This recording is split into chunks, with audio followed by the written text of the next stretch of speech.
I'm Carolina from jamminandcannon.com, and today I'm going to teach you how to make garlic scape compound butter.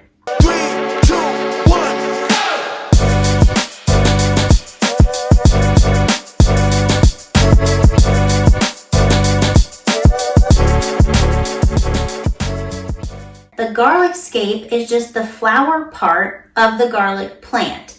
And a lot of people recommend cutting off the garlic scape before it blooms into a flower, because that way the garlic can focus all of its energy on creating a bigger garlic bulb and garlic cloves than in flowering and producing seed.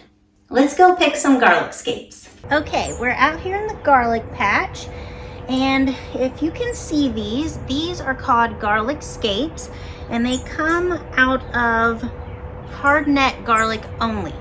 So this is what we're going to harvest right now. You can just break them right off.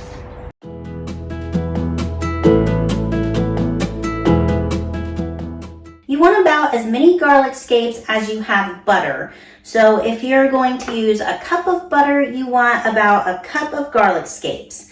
I'm also going to add some chives. You can add any herbs you want, but I would keep it about to a tablespoon in total so it doesn't overpower the garlic scape flavor. What we're going to do is just chop these roughly. Some people don't use the actual flower part of the garlic scape, but I think it tastes just fine, so I go ahead and put them in.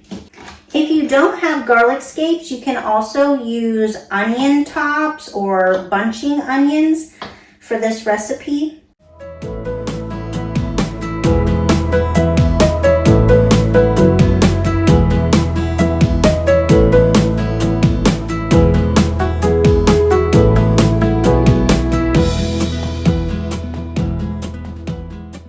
Okay, I ended up with only about half a cup of the greens. So I think I'll start with only half a cup of butter or 1 stick. And then if I like the way it looks, I'll just keep it to 1 stick. If not, I'll go ahead and add a second. Now we're going to put our garlic scapes and whatever green herbs we're using in a food processor and process until they're finely chopped.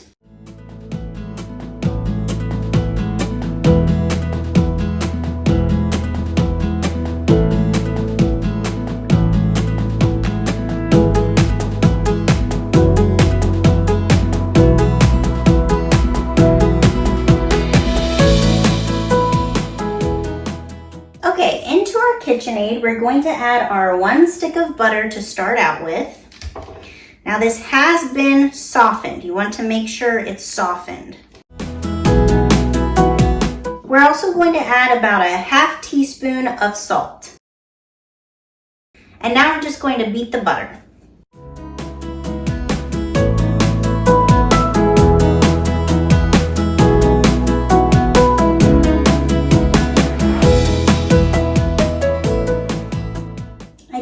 I'm going to go ahead and add the second stick. And if I decide I need more greens, I'll just go pick more scapes, or I will pick some onions.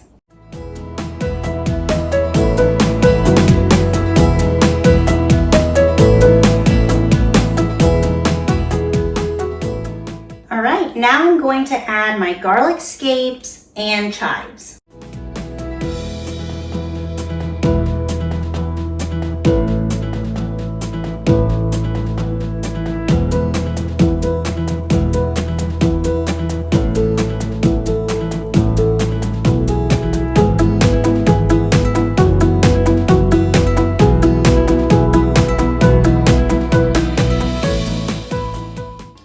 Now I'm going to scrape the beater off and give it a little hand mix to make sure everything is well incorporated.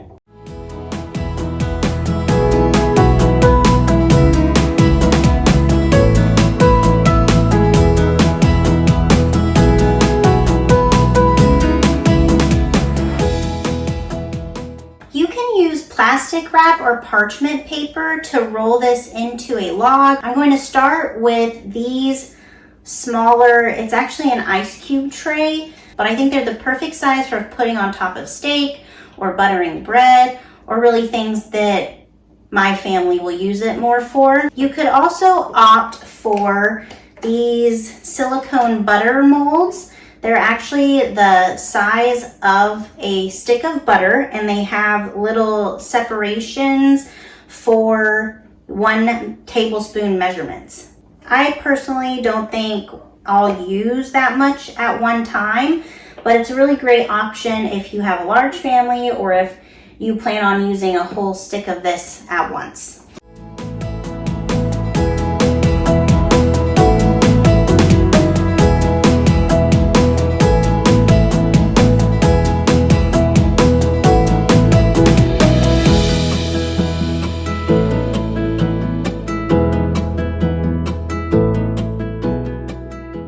If you wanted to, you could also add some lemon zest or maybe even a little bit of lemon juice.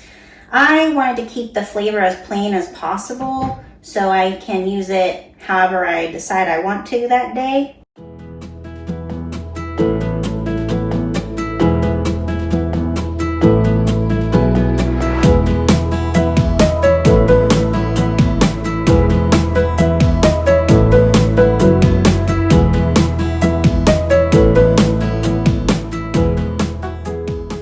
Okay, I have a little extra left, so I'm going to go ahead and show you how to form a mold with plastic wrap. All right, I'm going to take the remainder of my butter and put it basically in a rough shape of a log, just in the middle of my plastic wrap.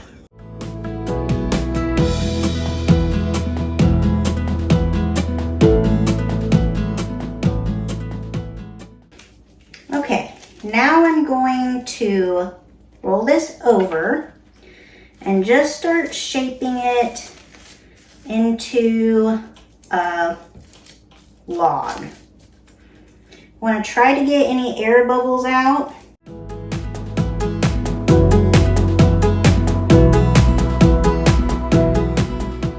Once you have your log shaped and your molds filled, if you're using molds, you're going to go ahead and stick them in the freezer until they're hard enough to pop out of the molds. I let my butter freeze overnight, and so now I'm just going to pop them out of the molds and put them in a reusable freezer bag that I will store in the freezer until I'm ready to use my compound butter.